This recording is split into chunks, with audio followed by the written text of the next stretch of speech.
Hello students, welcome back to my channel CC Mantra education Ajmer. तो student, previous video में अपन ने treatment of goodwill तक पढ़ लिया।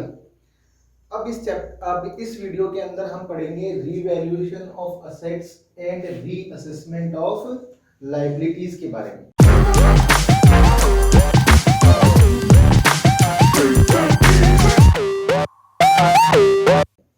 तो बच्चों, आपको पता है कि मैंने आपको बताया था कि जब नया पार्टनर फर्म में एडमिट करता है तो फर्म की असेट्स का हमें रीवैल्यूएशन करना पड़ता है और लायबिलिटीज को हमें रीअसेस करना पड़ता है, क्योंकि इससे जो भी प्रॉफिट और लॉस होता है उसे मेजर करना जरूरी है। क्योंकि प्रॉफिट्स को जो है वो ओल्ड पार्टनर्स न्यू पार्टनर्स के साथ शेयर नहीं करना चाहते और लॉसेस जो होते हैं उसको न्यू पार्टनर शेयर नहीं करना चाहता। तो कहने का मतलब क्या है कि जब भी नया पार्टनर फर्म में आएगा तो हमें फर्म की असेट्स का रीवैल्यूएशन करना पड़ेगा और लायबिलिटीज को रीअसेस करना पड़ेगा। अब असेट्स को रीवैल्यूड और लायबिलिटीज को रीअसेस करने के लिए हम जो अकाउंट बनाते हैं, तो बच्चों सबसे पहले तो आपको उस अकाउंट का नाम पता होना चाहिए कि वो अकाउंट कौन सा है। तो उस अकाउंट का नेम है रीवैल्यूएशन अकाउंट। कौन सा अकाउंट बनाते हैं बच्चों? Revaluation account.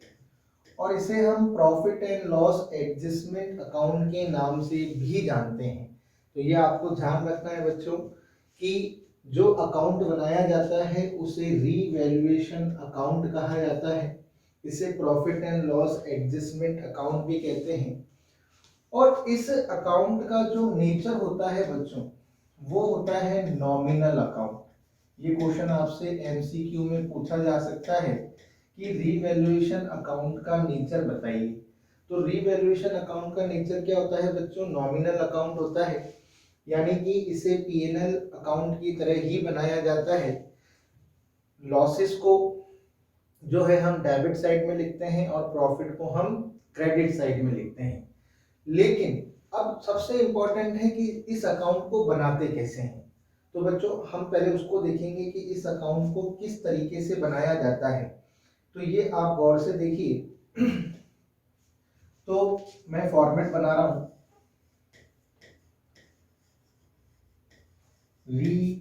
Revaluation account. ठीक है बच्चों, तो पहले अपन इसका फॉर्मेट बना लेते हैं।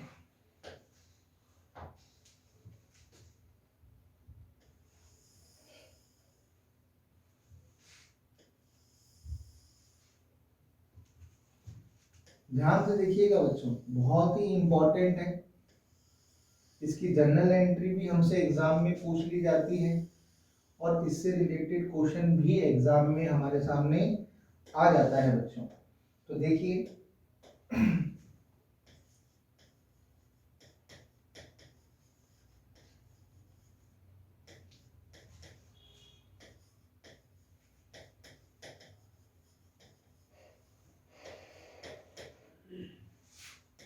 ये इसकी डेबिट साइड होगी और ये इसकी क्रेडिट साइड होगी।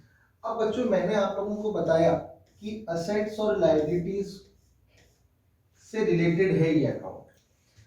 इसके डेबिट साइड के अंदर अगर हमें कोई लॉस हो रहा होगा तो उसे लिखेंगे और क्रेडिट साइड के अंदर हमें कोई प्रॉफिट हो रहा होगा तो हम उसे मेंशन करेंगे। अब यहाँ पर आपको ये चीज देखनी है बच्चों कि दो चीजें यहाँ पर है। एक तो हमें असेट्स और एक क्या है बच्चों? लायबिलिटीज। क्या है? एक तो असेट्स है और एक है बच्चों लायबिलिटीज। ठीक है। अब असेट्स का रीवैल्यूएशन करने से, असेट्स का रीवैल्यूएशन करने से अगर उसकी वैल्यू इंक्रीज हो रही है बच्चों, तो ये बताओ ये हमको प्रॉफिट हुआ या लॉस? तो असेट्स की जो वैल्यू को यदि हम इंक्रीज करेंगे तो हमें क्या होगा बच्चों? प्रॉफिट होगा। यानी कि अगर किसी भी असेट की वैल्यू इंक्रीज होती है बच्चों तो हम यहाँ पर लिखेंगे, यानी कि क्रेडिट साइड में लिखेंगे बाय असेट्स इंक्रीज। यानी कि अगर असेट्स की वैल्यू इंक्रीज हो रही है तो हमें क्या लिखना है बच्चों? क्रेडिट साइड में लिखना है, क्योंकि हमें प्रॉफिट होगा। और यदि असेट्स की वैल्यू डिक्रीज हो रही है बच्चों, तो हम डेबिट साइड में लिखेंगे। ये आपको ध्यान रखना है कि अगर असेट्स की वैल्यू इंक्रीज हुई तो बच्चों हमें क्या हुआ, प्रॉफिट हुआ। प्रॉफिट हुआ तो हम कहां पर लिखेंगे, क्रेडिट साइड में। और असेट्स की वैल्यू यदि डिक्रीज होती है तो हमें क्या होगा, लॉस होगा। लॉस होगा तो हम कहां पे लिखेंगे, डेबिट साइड में। उसी तरह हम बात करते हैं बच्चों लाइबिलिटीज की। किसकी बात कर रहे हैं बच्चों, लाइबिलिटीज की बात करते हैं। ध्यान से देखिए, अगर लाइबिलिटीज की वैल्यू इंक्रीज होगी तो हमें क्या होगा बच्चों, लॉस होगा।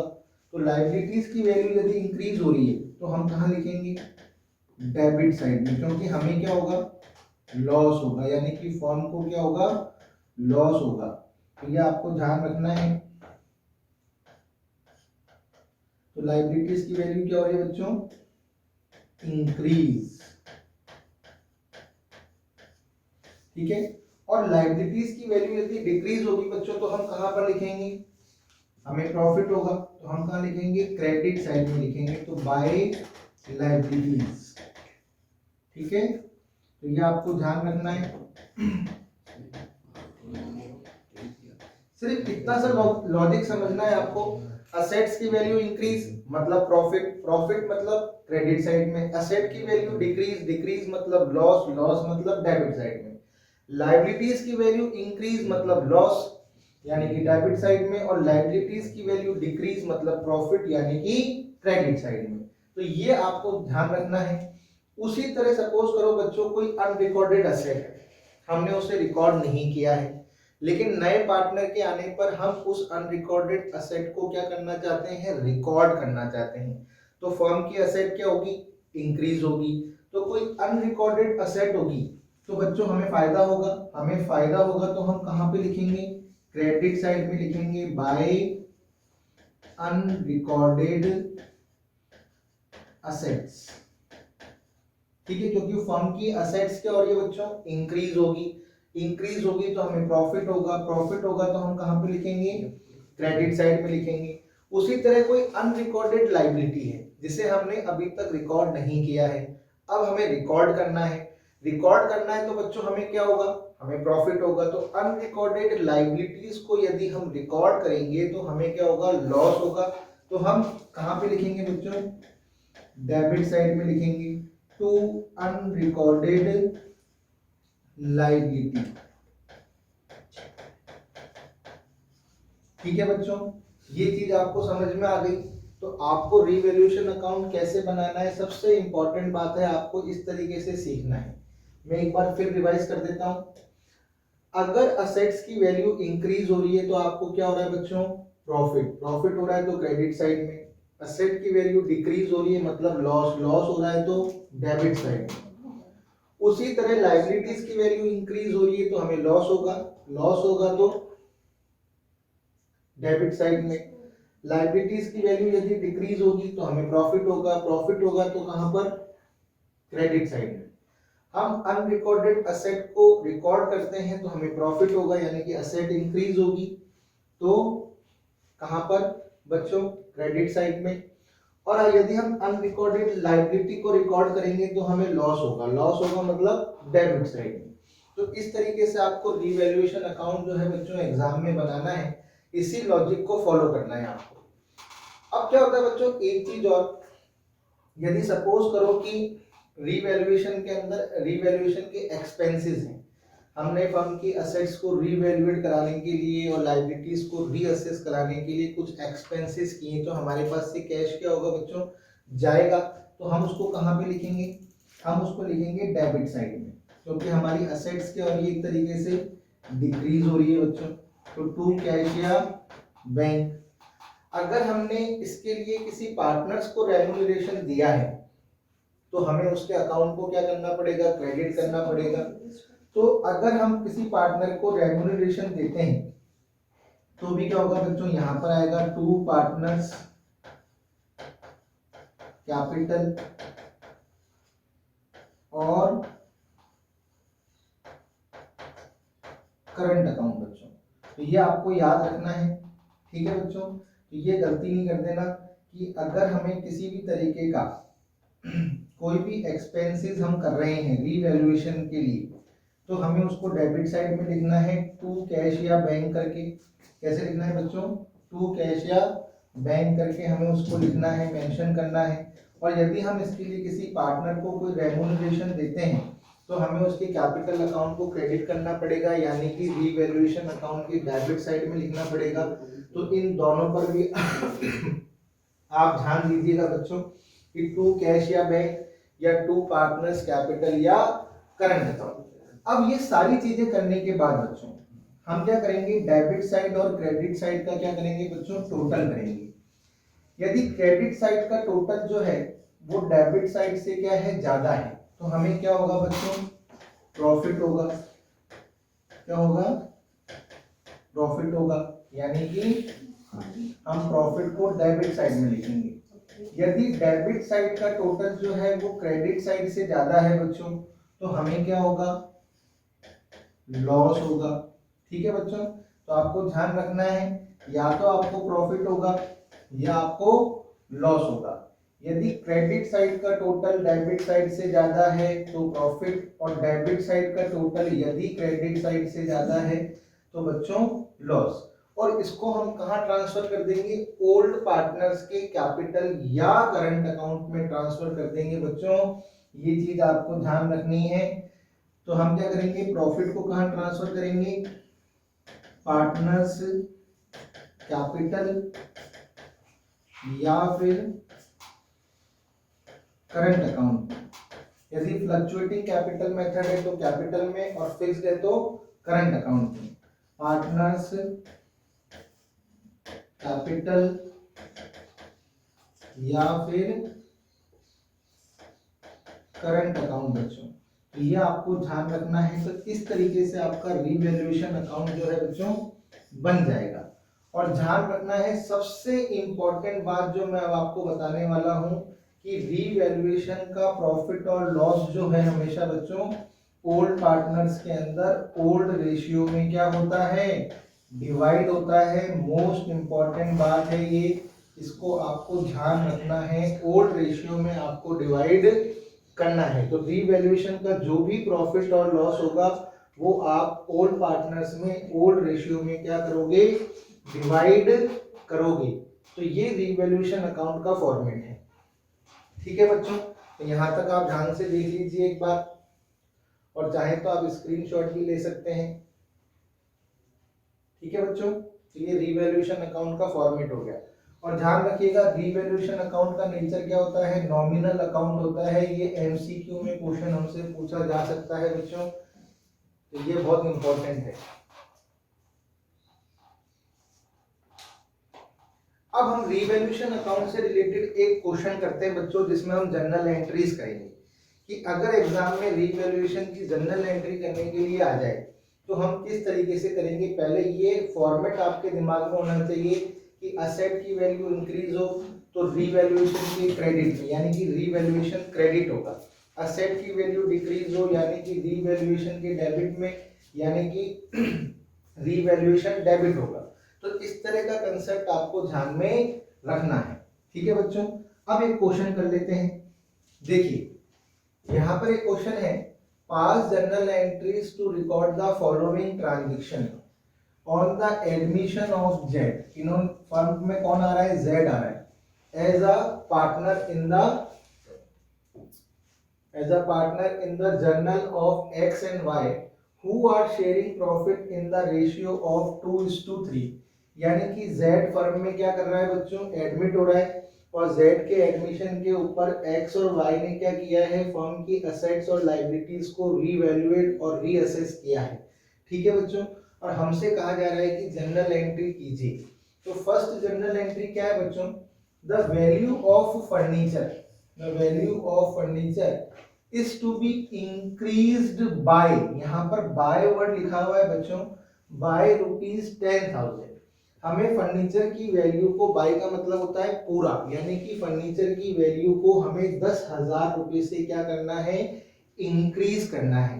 तो अब बच्चों आप खुद सोचो कि ये रीवैल्यूएशन में किस तरफ आएगा, रीवैल्यूएशन के क्रेडिट में आएगा, क्योंकि असेट की वैल्यू क्या हो रही है बच्चों, इंक्रीज हो रही है, यानी कि रीवैल्यूएशन के क्रेडिट में आएगा, इसका मतलब है रीवैल्यूएशन अकाउंट क्रेडिट होगा। रीवैल्यूएशन के क्रेडिट में आएगा, इसका मतलब क्या है, रीवैल्यूएशन अकाउंट जो है क्रेडिट होगा बच्चों। तो फर्स्ट जर्नल एंट्री हमारी क्या बनेगी, मैं बिना फॉर्मेट के कर रहा हूं लेकिन एग्जाम में आपको फॉर्मेट में करनी है। तो फर्स्ट जर्नल एंट्री होगी furniture account debit to revaluation account. कितने रुपए बच्चों, 10,000 रुपीज। तो ये फर्स्ट जनरल एंट्री हो गई। हमें फर्नीचर की वैल्यू को 10,000 रुपए से बढ़ाना था बच्चों, तो रीवैल्यूएशन के क्रेडिट में आएगा क्योंकि असेट की वैल्यू इंक्रीज हो रही है, इंक्रीज हो रहा है तो प्रॉफिट हो रहा है, तो रीवैल्यूएशन में क्रेडिट में आने का मतलब है रीवैल्यूएशन अकाउंट क्रेडिट हो रहा है। और जब भी हम असेट की वैल्यू को इंक्रीज करते हैं तो असेट्स हमेशा क्या होगी बच्चों, डेबिट होगी, ये अपन ने 11th में सीखा था। और रीवैल्यूएशन अकाउंट क्या होगा, क्रेडिट होगा। फिर नेक्स्ट एंट्री देखिए बच्चों, the value of furniture is to be लिखा हुआ है, इंक्रीज्ड टू ₹40,000। ठीक है, बुक वैल्यू ऑफ फर्नीचर ₹20,000। अब बच्चों लैंग्वेज को समझो आप, वो कह रहा है कि यहां पर बाय वर्ड था और यहां पर वर्ड है टू बी का मतलब होता है तक, यानी कि हमें फर्नीचर की वैल्यू को 40,000 रुपए तक बढ़ाना है। यानी कि हमें क्या करना पड़ेगा, हम फर्नीचर की जो बुक वैल्यू है वो है 20,000 और हमें बढ़ाना कहां तक है, 40,000 तक बढ़ाना है। यानी कहने का मतलब क्या है बच्चों, 40,000 में से 20,000 गए तो हमको फर्नीचर की वैल्यू को 20,000 रुपए से बढ़ाना है। आप एग्जाम में कहीं 40,000 रुपए से बढ़ाकर मत आ जाइएगा, क्वेश्चन क्या हो जाएगा, गलत, क्योंकि यहाँ पर वर्ड क्या लिखा हुआ है, टू बी का मतलब होता है तक, यानी कि 40,000 तक बढ़ाना है। तो 20,000 तो वैल्यू दे रखी है उसकी, तो हमें और कितनी बढ़ानी है, हमें 20,000 रुपए से ही बढ़ाना, ताकि अब हम 20,000 से बढ़ाएंगे तो उसकी वैल्यू क्या हो जाएगी, 40,000 रुपए हो जाएगी। और यहाँ पर बाय वर्ड था तो बाय का मतलब होता है पूरा, तो यहाँ पर भी सेम जनरल एंट्री होगी बच्चों, जो कि असेट इंक्रीज हो रही है। तो furniture account debit to revaluation account 20,000 rupees. ठीक है बच्चों, तो ये सेकंड जनरल एंट्री भी अपन ने कर ली। दोनों जनरल एंट्रीज को आप देख लीजिए ध्यान से। ठीक है, यहां तक कोई डाउट? और दोनों जनरल एंट्री में असेट की वैल्यू को क्या करना है, इंक्रीज मतलब प्रॉफिट मतलब रीवैल्यूएशन के क्रेडिट में। तो रीवैल्यूएशन अकाउंट क्या होगा, क्रेडिट होगा, और असेट्स का अकाउंट क्या होगा बच्चों, डेबिट होगा। या फिर आप ऐसे भी समझ लो, असेट की वैल्यू को इंक्रीज करना है मतलब असेट को डेबिट करना है, असेट की वैल्यू को डिक्रीज करना है मतलब असेट को क्रेडिट करना है। लायबिलिटीज को इंक्रीज करना हो तो क्रेडिट, लायबिलिटीज को डिक्रीज करना हो तो डेबिट, ऐसे भी अपन समझ सकते हैं। फिर नेक्स्ट देखो बच्चों, ये दो तो अपन ने कर लिया। तीसरा क्या है, the value of furniture is to be brought up to 120% of its value. Book value कितनी है बच्चों, 50,000 है। अब देखो यहाँ पर फिर वर्ड लिखा हुआ है टू बी या ब्रॉट अप टू, यानी कि 120% तक बढ़ाना है। तो 50,000 का 120% निकालो बच्चों। 50,000 का हम 120% यदि निकालें तो होता है बच्चों 60,000 रुपीज। कितना होता है, 60,000 रुपीज होता है। अब कई बच्चे क्या करेंगे, 60,000 से बढ़ा देंगे। 60,000 से नहीं बढ़ाना है, वो कह रहा है कि 60,000 रुपए तक बढ़ाना है, यानी कि थोड़ा सा सेकंड सिचुएशन ही है लेकिन उसको थोड़ा सा लैंग्वेज को डाइवर्ट कर दिया। वो कह रहा है कि 120% तक बढ़ाइए। तो 120% कितना हुआ, 60,000। 50,000 की वैल्यू तो उसकी है ही फर्नीचर की, तो हमें कितने रुपए से बढ़ाना है बच्चों, हमें बढ़ाना है 10,000 रुपीज से। किससे बढ़ाना है बच्चों, 10,000 रुपीज से बढ़ाना है। तो आप देखिए यहाँ पर क्या जनरल एंट्री होगी, फिर हमें फर्नीचर की वैल्यू को बढ़ाना है। तो furniture account debit to revaluation account 10,000 rupees बच्चों।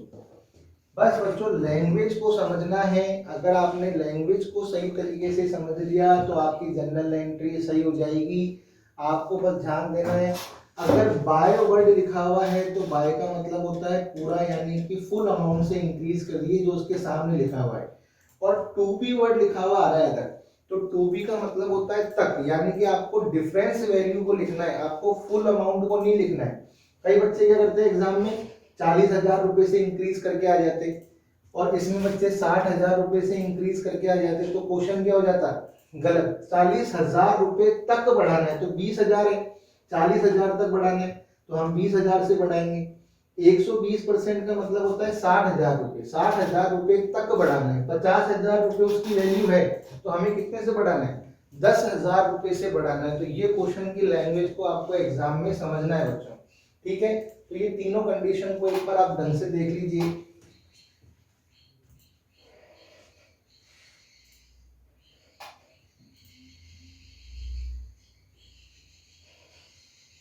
अब देखिए बच्चों नेक्स्ट फोर्थ और fifth transaction, stock is under valued bye 10%। Under valued bye 10% का मतलब क्या हुआ कि स्टॉक की जो वैल्यू है वो 10% कम है। क्या है बच्चों, 10% कम है। जब भी अंडर वैल्यूड वर्ड लिखा हुआ आ जाए तो इसका मतलब है आपको असेट को इंक्रीज करना है। ये खुद कह रहा है कि स्टॉक जो है वो 10% क्या है, कम है। यानी कि 18,000 रुपए जो हमको दे रखे हैं बच्चों वो 90% है। कितने हैं, 90% के बराबर है, तो 100% निकाल लेंगे हम। यदि 18,000 किसके इक्वल है बच्चों, 90 के इक्वल है, तो 100 कितना होगा, तो 100 होगा 20,000 रुपीज। यानी कि स्टॉक की वैल्यू होनी चाहिए 20,000 रुपए और है कितनी, 18,000 रुपए। तो इसका मतलब क्या है बच्चों कि हमें स्टॉक को 2,000 रुपए से क्या करना है, इंक्रीज करना है। हमें स्टॉक को 2,000 रुपए से इंक्रीज करना है। ये लैंग्वेज ही इंपॉर्टेंट है बच्चों। और मैं आपको अच्छा क्वेश्चन करा रहा हूं, आप टीएस गरेवाल की बुक का ध्यान से देखिए। यहां पर लिखा हुआ है कि stock is under valued bye 10% और book value of stock rupees 18,000। तो स्टॉक जो है वो 10% कम वैल्यूड किया गया है। तो ये हमसे इनडायरेक्टली क्या कह रहा है कि आप स्टॉक को 10% से बढ़ाइए, क्योंकि स्टॉक 10% से क्या है, कम है। तो जब हमने स्टॉक की वैल्यू निकाली 100% तो आई 20,000 रुपए। कितनी आई बच्चों, 20,000 रुपए आई। और स्टॉक की वैल्यू होनी की है कितनी, 18,000 रुपए। इसका मतलब हम क्या करेंगे, स्टॉक की वैल्यू को 2,000 रुपए से क्या करेंगे, बढ़ाएंगे। तो यहाँ पर हम एंट्री क्या करेंगे बच्चों, ध्यान से देखिएगा। अब असेट की वैल्यू को बढ़ाना है तो हम क्या एंट्री करेंगे, stock account debit to revaluation account, stock account debit to revaluation account 2,000 रुपए, क्योंकि स्टॉक की वैल्यू को हम 2,000 रुपए से इंक्रीज करेंगे बच्चों। ये आपको ध्यान रखना है। यानी कि इन चारों ट्रांजेक्शन के अंदर स्टॉक की वैल्यू को हमें इंक्रीज करना था, और जब असेट्स की वैल्यू को हमें इंक्रीज करना था। और जब भी हम असेट्स की वैल्यू को इंक्रीज करते हैं तो हमें प्रॉफिट होता है और हम रीवैल्यूएशन के क्रेडिट में लिखते हैं। तो इन सब जनरल एंट्रीज के अंदर जो है रीवैल्यूएशन अकाउंट क्रेडिट हुआ है बच्चों, आप खुद देख लो, ठीक है। तो ये जनरल एंट्री आपको ध्यान से समझनी है चारों। अब हम बात करेंगे फिफ्थ जनरल एंट्री की। इसकी बात करेंगे बच्चों, फिफ्थ जनरल एंट्री की बात करते हैं।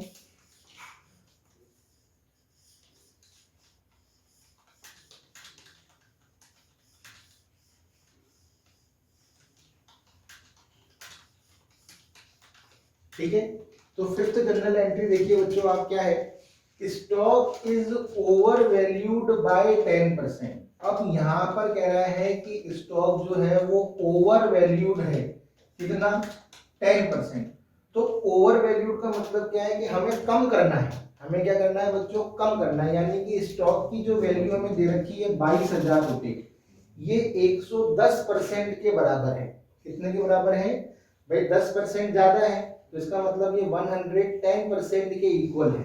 तो हमको 100% पे लेके आते हैं इसे, तो 110 इंटू 100, यानी कि असेट की वैल्यू कितनी होनी चाहिए बच्चों? 20,000 रुपीज होनी चाहिए। कितनी होनी चाहिए? 20,000 रुपीज होनी चाहिए। और स्टॉक की वैल्यू है कितनी बच्चों? 22,000 रुपीज दे रखी है। यानी कि हमें क्या करना है? 22,000 माइनस 20,000, यानी कि हमें स्टॉक की वैल्यू को 2,000 रुपीज से क्या करना है बच्चों? कम करना है। हमें स्टॉक की वैल्यू को 2,000 रुपीज से क्या करना है? कम। तो आप ध्यान रखो, जब भी अंडर वैल्यूड वर्ड लिखा हुआ है तो इसका मतलब है आपको बढ़ाना है, ओवर वैल्यूड वर्ड लिखा हुआ है इसका मतलब आपको कम करना है। तो यहाँ पर अब हमें लॉस हो रहा है। क्या हो रहा है बच्चों? लॉस। तो रीवैल्यूएशन के कहां पर आएगा? डेबिट में। तो रीवैल्यूएशन अकाउंट जनरल एंट्री में क्या होगा बच्चों? डेबिट होगा। तो revaluation account debit to stock account 2,000 rupees. ठीक है बच्चों, revaluation account debit to stock account 2,000 rupees. ठीक है बच्चों, तो ये पांचों जनरल एंट्रियां एक बार आप ध्यान से देख लो। इस तरह की जनरल एंट्रीज आपको ध्यान में रखनी है। और दूसरी चीज, क्वेश्चन के अंदर भी जो बड़ा क्वेश्चन आता है 8 मार्क्स का, उसमें भी इस तरह के ट्रांजैक्शन आते हैं, तो आपका रीवैल्यूएशन अकाउंट वहां पर सही होना चाहिए। तो मेन जो है वो है लैंग्वेज। अगर आपने लैंग्वेज को सही तरीके से रीड आउट कर लिया बच्चों, तो रीवैल्यूएशन अकाउंट जो है वो आपका सही तरीके से बन जाएगा और प्रॉफिट और लॉस भी सही आ जाएगा। और प्रॉफिट और लॉस सही आना जरूरी है, क्योंकि तभी आपकी 8 मार्क्स की जो बैलेंस शीट आएगी क्वेश्चन में वो मैच होगी।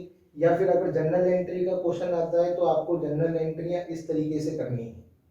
ठीक है बच्चों, तो ये पांचों ट्रांजेक्शन मैंने आपको सिखाए। इसमें 4 के अंदर असेट की वैल्यू इंक्रीज हो रही थी तो हमें प्रॉफिट हो रहा था, तो हमने रीवैल्यूएशन को क्रेडिट किया। और लास्ट वाले में असेट की वैल्यू डिक्रीज हो रही थी तो हमें लॉस हो रहा था, तो हमने रीवैल्यूएशन को डेबिट किया। अब हम आगे बढ़ते हैं बच्चों। नेक्स्ट देखिए, the market value of computer is 25,000। Computer की मार्केट वैल्यू कितनी है बच्चों? 25,000। और बुक वैल्यू कितनी है बच्चों? 20,000। मार्केट वैल्यू है 25,000 और बुक वैल्यू है 20,000। तो इसका मतलब क्या है कि हमें कंप्यूटर की वैल्यू को 5,000 रुपए से क्या करना है बच्चों? इंक्रीज करना है। यानी कि असेट की वैल्यू को हमें क्या करना है? इंक्रीज करना है। तो हमें प्रॉफिट हो रहा है, तो हम जनरल एंट्री क्या करेंगे बच्चों? Computer account debit, computer account debit to revaluation account. ठीक है बच्चों, तो ये तो इजी था, इसमें तो कोई दिक्कत नहीं। ठीक है, तो कंप्यूटर की मार्केट वैल्यू 25,000 थी, बुक वैल्यू थी 20,000, तो यानी कि हमने कंप्यूटर की वैल्यू को 5,000 रुपए से बढ़ाना था, जो हमने बढ़ा दिया। ठीक है, नेक्स्ट क्वेश्चन देखिए, next entry, machinery is taken bye x. यानी कि एक्स पार्टनर है, हम जानते हैं। मशीनरी को किसने ले लिया? एक्स ने ले लिया। कितने रुपए में लिया बच्चों? 80,000 रुपए में लिया। और मशीनरी की बुक वैल्यू कितनी थी बच्चों? 60,000 रुपए थी। ये आपको ध्यान रखना है कि बुक वैल्यू थी 60,000 और एक्स ने मशीनरी को कितने में लिया है बच्चों? 80,000 में। इसका मतलब फर्म को कितना? 20,000 रुपए का क्या हो गया बच्चों? प्रॉफिट हो गया।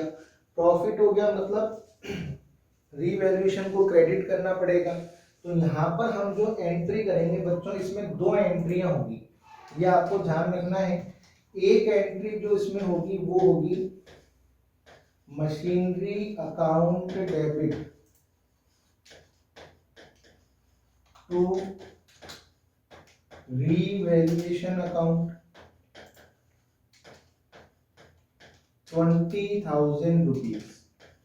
ठीक है, क्योंकि हमें मशीनरी की वैल्यू को 20,000 रुपए से क्या करना पड़ेगा बच्चों, इंक्रीज करना पड़ेगा। तो एक एंट्री तो इसमें ये होगी कि machinery account debit to revaluation account. और दूसरा इफेक्ट क्या पड़ रहा है इस ट्रांजेक्शन में, भाई एक्स ने लिया है तो यानी कि एक्स जो है वो फर्म को पैसे देगा, तो फर्म को पैसे देगा तो उसके कैपिटल अकाउंट को हमको डेबिट करना पड़ेगा। क्या करना पड़ेगा बच्चों, डेबिट करना पड़ेगा। और मशीनरी किसके पास चले जाएगी, एक्स के पास। तो यानी कि एंट्री क्या होगी बच्चों, एक्स कैपिटल अकाउंट डेबिट, क्योंकि भाई इसके कैपिटल अकाउंट को हमें कम करना पड़ेगा। तो X capital account debit to machinery account 80,000 rupees. तो यहाँ पर बच्चों आप ध्यान से देख लो कि दो एंट्रियां करी है मैंने इस ट्रांजैक्शन के अंदर। कितनी एंट्रियां करी है बच्चों, दो एंट्रियां करी हैं।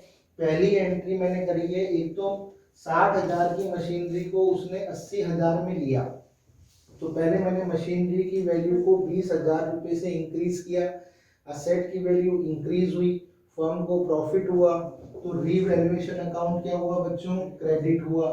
फिर दूसरी एंट्री मैंने क्या करी कि भाई एक्स ने अब मशीनरी ले ली है तो एक्स को फर्म को अमाउंट पे करना पड़ेगा, और मशीनरी क्या हो जाएगी, एक्स के पास चली जाएगी, यानी कि असेट कम हो जाएगी। तो मशीनरी को क्रेडिट किया, लेकिन कितने अमाउंट से, 80,000 से, और एक्स के कैपिटल अकाउंट को डेबिट किया 80,000 से। क्यों, क्योंकि एक्स के कैपिटल अकाउंट को हमें 80,000 रुपए से कम करना पड़ेगा। तो इस ट्रांजेक्शन में मैंने कितनी एंट्रियां करी, दो एंट्रियां करी।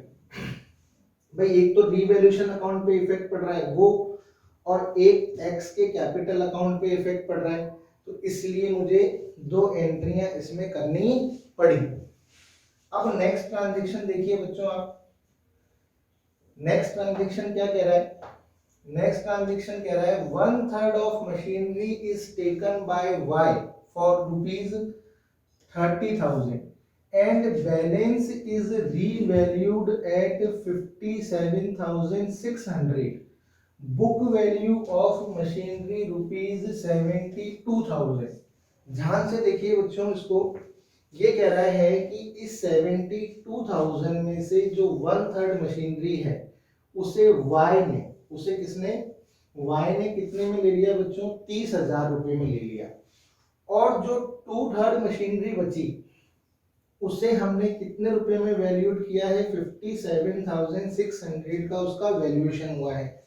तो देखा जाए तो मशीनरी का टोटल रीवैल्यूएशन कितना हुआ है, तो टोटल यदि देखा जाए तो 30,000 प्लस 57,600 तो 87,600। और मशीनरी की बुक वैल्यू है कितनी बच्चों, 72,000 है, यानी कि मशीनरी की वैल्यू इंक्रीज हो रही है बच्चों 87,600 माइनस 72,000, तो यानी कि 15,600 रुपीज से मशीनरी की वैल्यू क्या हो रही है बच्चों, इंक्रीज हो रही है। आप ध्यान से देखो कि भाई 30,000 रुपए की 30,000 रुपए तो वाई देगा, और बाकी की मशीनरी का वैल्यूएशन आपने किया है 57,600। तो टोटल रीवैल्यूएशन जो मशीनरी का हुआ है वो हुआ है 87,600 पर, और मशीनरी की जो बुक वैल्यू है वो 72,000 है। इट मींस क्या है कि मशीनरी की वैल्यू जो है वो 15,600 रुपए से क्या हो गई बड़े बच्चों, बढ़ गई। तो इस ट्रांजेक्शन में भी हम दो एंट्रियां करेंगे बच्चों। पहली एंट्री तो होगी कि हमें मशीनरी की वैल्यू को इंक्रीज करना पड़ेगा, कितने रुपए से, 15,600 रुपए से हमें मशीनरी की वैल्यू को इंक्रीज करना पड़ेगा। तो हम एंट्री करेंगे मशीनरी अकाउंट डेबिट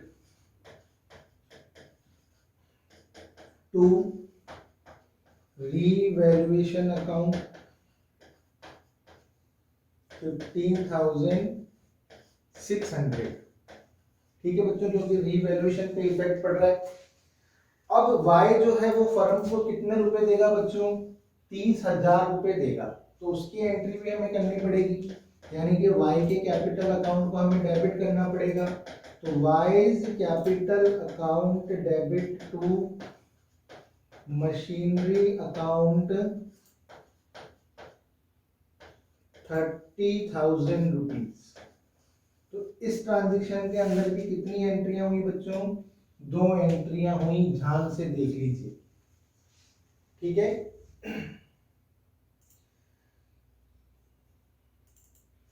ये आपको ध्यान रखना है। पहली एंट्री मशीनरी की वैल्यू को इंक्रीज करने की, और दूसरी एंट्री वाई के कैपिटल अकाउंट को डेबिट करने की, ठीक है बच्चों। तो वाई के कैपिटल अकाउंट को हम कितने अमाउंट से डेबिट करेंगे, 30,000 से डेबिट करेंगे, क्योंकि फर्म को उसे 30,000 रुपये देने हैं, और मशीनरी भी 30,000 रुपये से ही कम होगी। जबकि यहाँ पर तो पूरी मशीनरी जो है एक्स ने ले ली थी, तो मशीनरी अब नई बैलेंस शीट में शो नहीं होगी, क्योंकि पूरी मशीनरी को किसने ले लिया, एक्स ने ले लिया। लेकिन इस ट्रांजेक्शन के अंदर मशीनरी की वैल्यू जो है असेट में, असेट साइड में शो होगी न्यू बैलेंस शीट में, लेकिन कितनी, 57,600, क्योंकि 30,000 रुपए की मशीनरी ही जो है वो वाई ने ली है, ठीक है बच्चों। अब देखते हैं अपन नेक्स्ट ट्रांजेक्शन। नेक्स्ट ट्रांजेक्शन क्या है, out of the amount of insurance premium which was debited to profit and loss account rupees 5,000 to be carry forward to next year। यहां पर एक लाइन लिखी हुई है carry forward to next year. इसका मतलब क्या है बच्चों कि फर्म ने जो इंश्योरेंस प्रीमियम का अमाउंट पे किया है उसमें से जो 5,000 रुपए हैं इंश्योरेंस प्रीमियम के, वो नेक्स्ट ईयर से रिलेटेड हैं, और नेक्स्ट ईयर से रिलेटेड है, लेकिन फर्म ने उसको क्या किया बच्चों, फर्म ने उसको पीएनएल अकाउंट में लिख दिया। तो यानी कि ये जो 5,000 रुपए हैं ये एक तरीके से क्या है बच्चों, प्रीपेड है। क्या है, प्रीपेड है। अब प्रीपेड एक्सपेंसेस तो असेट साइड में शो होता है बच्चों, तो इसका मतलब क्या है कि हमारी असेट क्या हो रही है, इंक्रीज हो रही है। असेट इंक्रीज हो रही है मतलब फर्म को प्रॉफिट हो रहा है, तो इसमें जनरल एंट्री क्या होगी बच्चों, prepaid insurance premium account debit, या आप अनएक्सपायर्ड इंश्योरेंस भी लिख सकते हैं। तो prepaid insurance premium account debit to revaluation account, क्योंकि रीवैल्यूएशन के क्रेडिट में जाएगा 5,000 रुपीज, 5,000 रुपीज, क्योंकि हमारी असेट इंक्रीज हो रही है, हमें प्रॉफिट हो रहा है, प्रॉफिट हो रहा है तो रीवैल्यूएशन के क्रेडिट में, ठीक है बच्चों। तो ये जनरल एंट्री आपको समझ में आई। आपको बस अमाउंट लैंग्वेज को ध्यान से पढ़ना है बच्चों, उसके बाद जनरल एंट्री आपको समझ में आ जाएगी। अब नेक्स्ट बात करते हैं। नेक्स्ट ट्रांजैक्शन क्या है बच्चों, expenses on revaluation amounted to ₹5,000 paid by X. मैंने आपको बताया था कि रीवैल्यूएशन और रीअसेसमेंट कराने में कुछ एक्सपेंसेस भी होते हैं।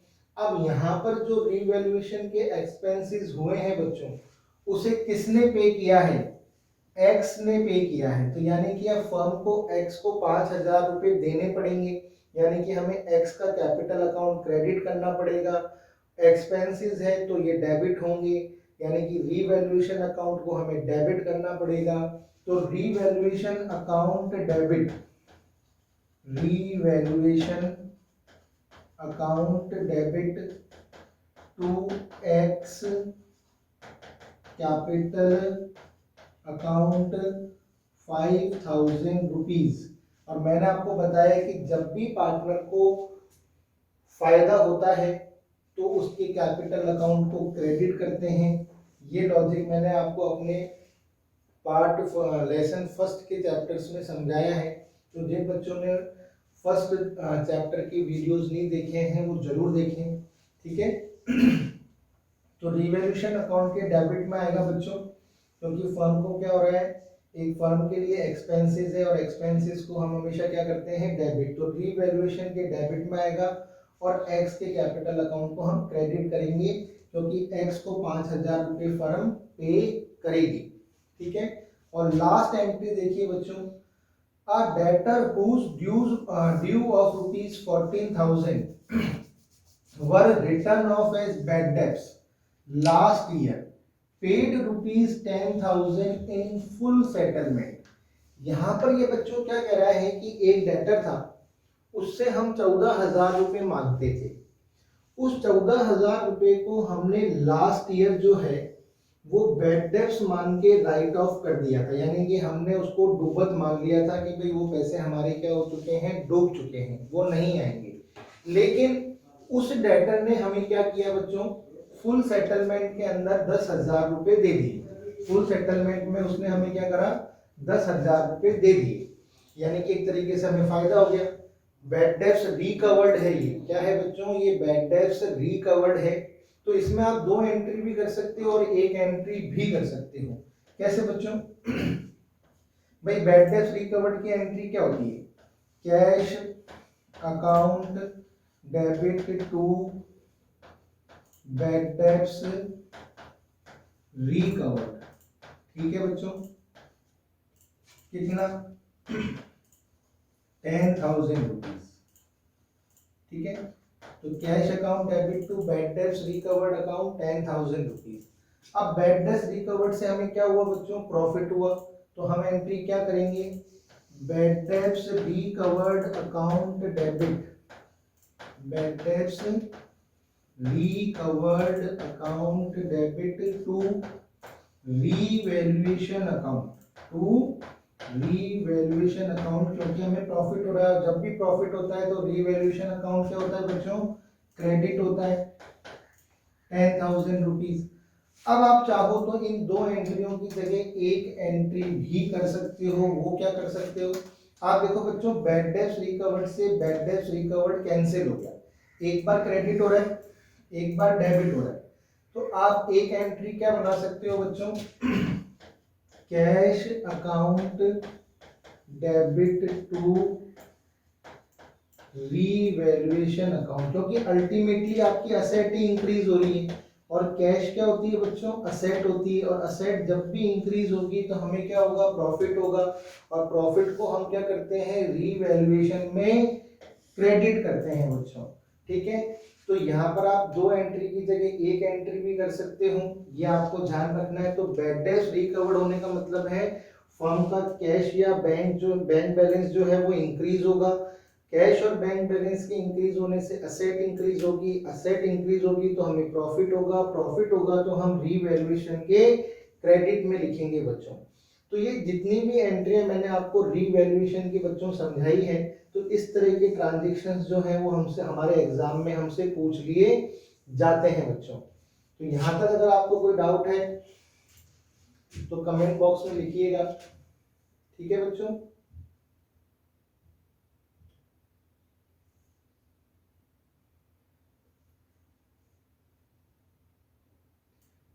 तो बच्चों मैंने यहाँ पर आपको क्या किया है, सारी जो भी ट्रांजैक्शंस थे वो मैंने आपको समझा दी है बच्चों रीवैल्यूएशन के।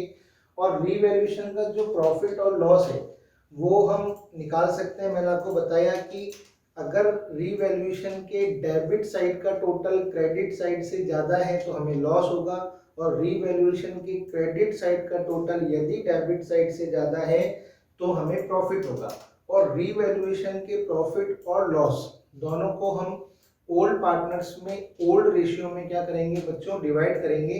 तो जो मैं बड़ा क्वेश्चन आपको नेक्स्ट वीडियो में कराऊंगा तो उसके अंदर मैं आपको रीवैल्यूएशन अकाउंट भी सिखाऊंगा। इस वीडियो में मैंने आपको रीवैल्यूएशन से रिलेटेड जनरल एंट्रियां सिखाई है और रीवैल्यूएशन का कंसेप्ट समझाया है, और ये भी बताया है कि रीवैल्यूएशन अकाउंट कैसे बनाया जाता है। अगर आपको मेरे वीडियो पसंद आ रहे हैं बच्चों तो प्लीज उन्हें लाइक, शेयर एंड सब्सक्राइब जरूर कीजिए। Thank you very much.